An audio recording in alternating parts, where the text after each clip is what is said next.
CBN e a Tecnologia, com Gilberto Sudré.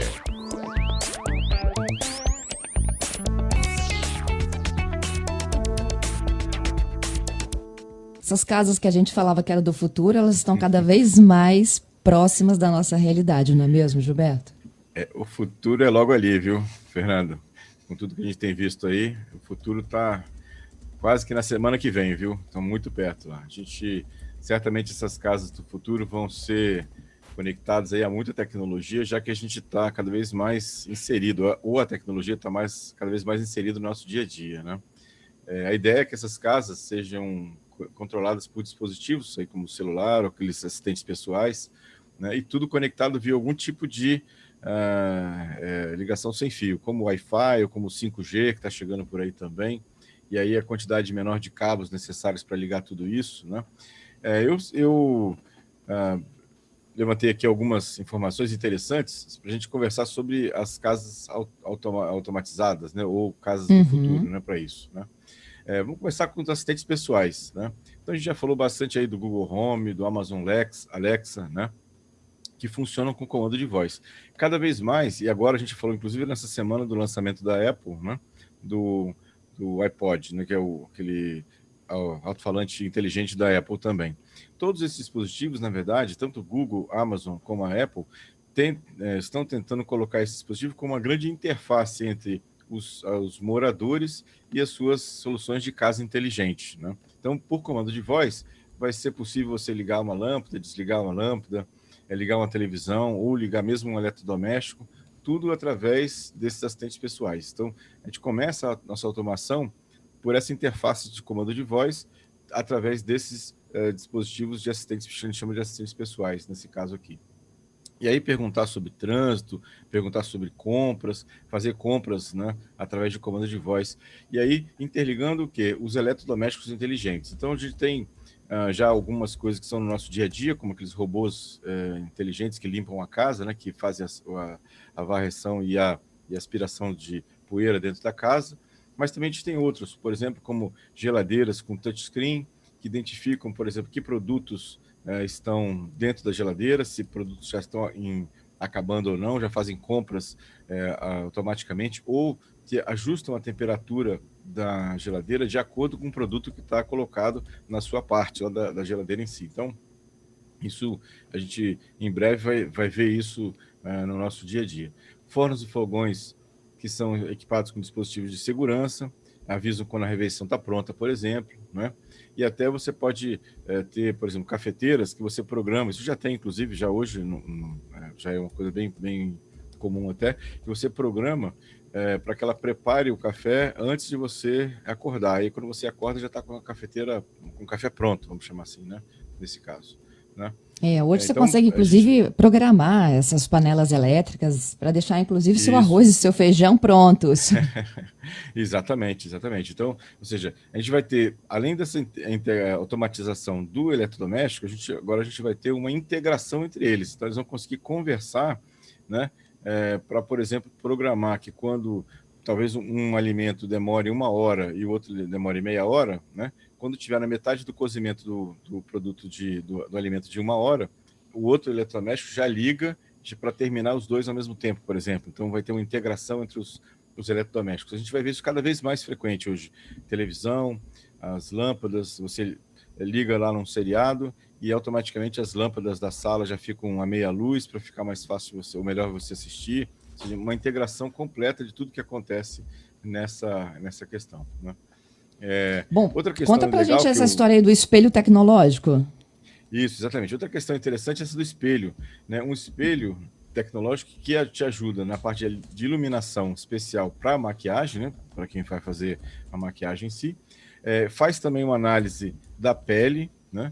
Se tem algum tipo de mancha, ou até pode sugerir algum tipo de produto, né? Para você corrigir aquela mancha ou aquele problema na sua pele, né, em relação a isso, e até dar algumas dicas de beleza, né? Então, ou seja, é um espelho que, na verdade, por trás tem uma tela de touchscreen, você consegue interagir, né, com a internet ou com outros aplicativos através do próprio espelho também, né, que é bem legal, né? Eu descobri alguns produtos também interessantes para pet, né, para quem tem o seu cãozinho, o seu gato em casa, alguns dispositivos que conseguem interagir com os pets, tanto na questão de diversão, né? Ou seja, dispositivos que se movem ou que tem algum tipo de parte móvel que interage com os pets, como também aqueles dispositivos de alimentação, quando talvez o dono tenha que viajar ou tenha que ficar ausente durante um período de tempo, então alimentação e água também, nesse caso também, é bem legal. E também, né, obviamente que não poderia deixar de ser, a questão de segurança, ou seja, o item segurança é uma questão muito importante. Então, a gente já tem visto, né, câmeras que conseguem monitorar movimentos, que conseguem identificar rostos, né, ou parte de reconhecimento facial para abrir uma porta, por exemplo, quando o dono chega, né, ou reconhecer alguma pessoa da família que está chegando também. Então, ou seja, o item segurança também a gente vai ver uma grande evolução, né? A gente já tem uma série de dispositivos assim, vamos ver uma grande evolução também nessa linha de produtos em relação à segurança. Uma coisa interessante, Fernando, voltando agora um pouco da situação, com essa pandemia toda, muitas pessoas ficaram em casa, né? E o tempo de ficar em casa aumentou muito. Com isso, as pessoas também investiram muito no seu conforto de casa, né? Então, a gente tem visto aí que muitos produtos, inclusive, estão em falta no mercado pela grande demanda que tiveram, né, nessa questão de as pessoas começaram a olhar para dentro das suas casas, né? Antigamente, a gente ficava mais tempo fora do que dentro de casa, e agora fica mais tempo dentro de casa do que fora de casa, então as pessoas começaram a olhar para dentro de casa e tendo um pouco mais de conforto. Então, por isso que esses dispositivos acabam até ficando mais populares depois de toda essa pandemia. Pois é, a gente tem algumas participações aqui de ouvintes, né? E um carinho aqui todo especial para o seu José Campos. Ele está ouvindo a gente aqui de Vitória mesmo, de Goiabeiras, né? E ele disse que não é a casa do futuro, é uma realidade do presente dele. Os aplicativos de voz ajudam muito a ele a resolver muitas coisas. Ele diz, olha, eu não tenho tanta leitura, então os aplicativos de voz me ajudam a resolver um bocado de coisas. Legal, José Campos. Realmente, na verdade, as empresas, inclusive, estão investindo bastante na parte de interface de voz, inclusive na parte de busca, pesquisas, né, do Google, outros dispositivos e até smartphones que aceitam o comando de voz, exatamente para simplificar essa interface. Ninguém consegue ficar mais digitando muita coisa, né, nesse caso. Então, é verdade. E o Wagner aqui brincando conosco, a gente já chama isso de smart houses ou smart homes. E ele diz, só vou gostar dessa tecnologia quando ela puder lavar toda a minha roupa suja, a louça do almoço, tudo isso sem a gente precisar. E se preciso for, já até guardar nos armários, tá bom? Então, guardar nos armários já é mais complicado, né? Mas, ou seja, lavar a louça já existem as lavadoras, né, de louça. E tem uma coisa legal que já tem máquinas que você... a máquina de lavar, lava a roupa. E depois o problema é você passar e dobrar, né? Mas já existem máquinas que você coloca a roupa, ela dobra, ela passa e dobra, e as camisas ficam tudo já prontas já para você botar no armário. Já ainda não coloca no armário. Calma, aonde não, isso? Né? Já existe o quê? Uma máquina que já passa para você? Passa e dobra. E aí já entrega a camisa completamente naquele formato para você botar na prateleira só. Já existe isso.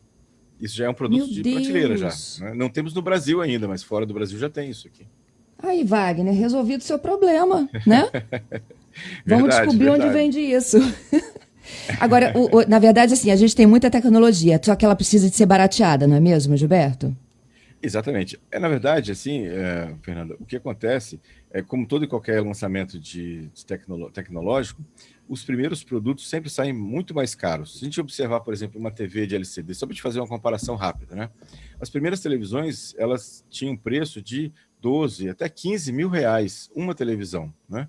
E nem era essa qualidade toda que a gente tem hoje. Hoje a gente compra uma televisão de LCD ou de OLED, que seja, por 1.500, R$ 1.000, até menos do que R$ 1.000 você compra uma televisão hoje. Então, é aquela espiral, né, favorável. Quanto mais você vende, mais produção você tem, mais barato fica o custo de produção, e aí mais barato você vende, aí você vende mais, e é uma espiral favorável ao produto. Então, esses produtos que agora estão de automação residencial, ainda estão bem no começo. Então, ainda são caros, tem poucas opções, poucos concorrentes, mas à medida que isso for ficando mais popular, vai ser normal que as coisas vão vender mais, vão ficar mais baratas, e aí vai chamar mais atenção do público, E aí tem essa evolução de venda e redução de custo. Então é só esperar um pouquinho que rapidamente isso a gente vai estar disponível para a gente no dia a dia a preços razoáveis.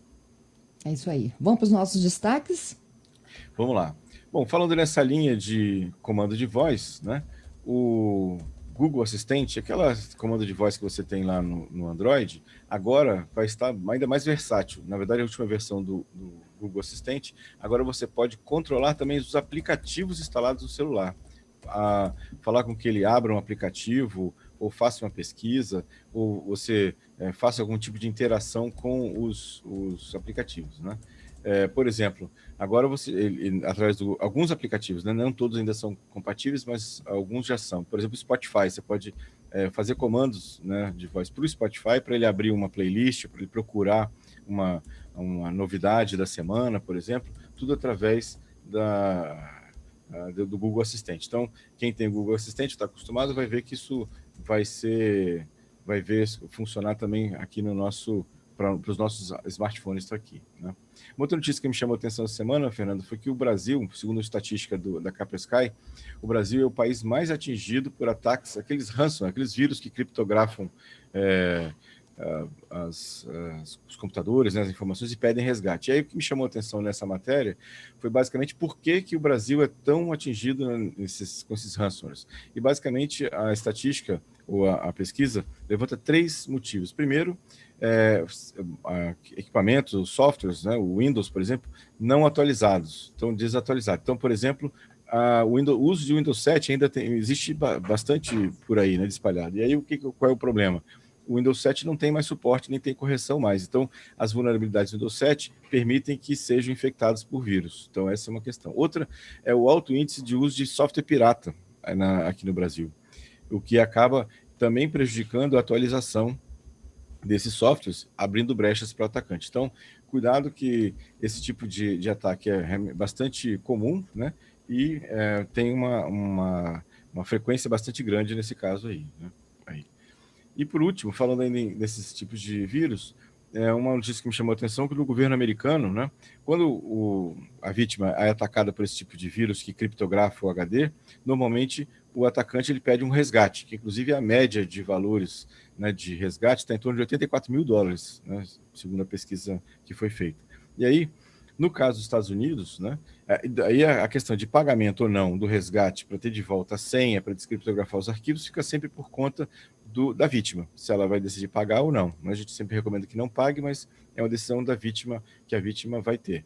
Pois os Estados Unidos agora, esse controle do pagamento do resgate, né, vai ser feito pelo governo. O governo quer saber se você pagou ou não o resgate, né, e vai inclusive intervir nessa situação de pagamento ou não, exatamente para poder desestimular esse tipo de crime. Então, é uma postura que o governo americano tomou essa semana que realmente me surpreendeu até. Ele vai intervir nessa situação de relacionamento entre a vítima e o atacante em relação a ataques de ransomware, para isso. Uhum. 3 perguntinhas rápidas aqui dos nossos ouvintes. O César, já que a gente estava falando, né, de antivírus free, ele disse que baixou o Kaspersky. Se você sugere que ele mude ou não, você pode ficar com esse.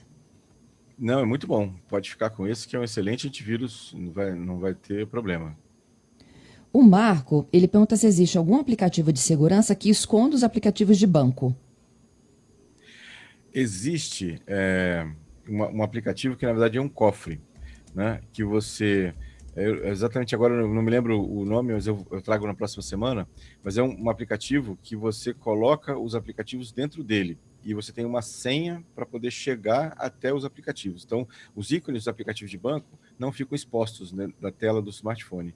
Ele fica dentro de um outro aplicativo, vamos chamar assim. Então, eu tenho que clicar nesse aplicativo, dar uma senha, e aí sim eu tenho acesso aos aplicativos de banco para isso. Eu vou anotar aqui, Marcos, né? E na quarta-feira eu trago essa questão. Ok, e a Maria está me dizendo o seguinte, ela não está conseguindo abrir nada que ela recebe em PDF pelo celular. O celular dela é um LG Prime. O que acontece? Ela clicou numa opção abrir sempre como o banco dela. Ela disse que abrir sempre como o Banco do Brasil no e-mail. Ela tem como reverter isso? Sim. Tem sim, na parte de configurações, tem lá a associação do PDF. Na verdade, o que aconteceu é que ela associou o PDF, os arquivos PDF, com o aplicativo de banco. Na verdade, ela tem que voltar a associar o PDF aos aplicativos de leitor de PDF que tem instalado, com certeza, no smartphone dela. Na parte de configurações, tem essa questão de aplicações, na área de aplicações, tem isso. Essa associação entre o tipo de arquivo e o tipo de aplicativo que trata aquele tipo de arquivo. Então, são essas as dúvidas. Gilberto, muito obrigada e até a semana que vem. Obrigado, Fernando. Obrigado aos nossos ouvintes com as participações que tivemos hoje aí. Um excelente final de semana para todos e até quarta-feira com mais tecnologia.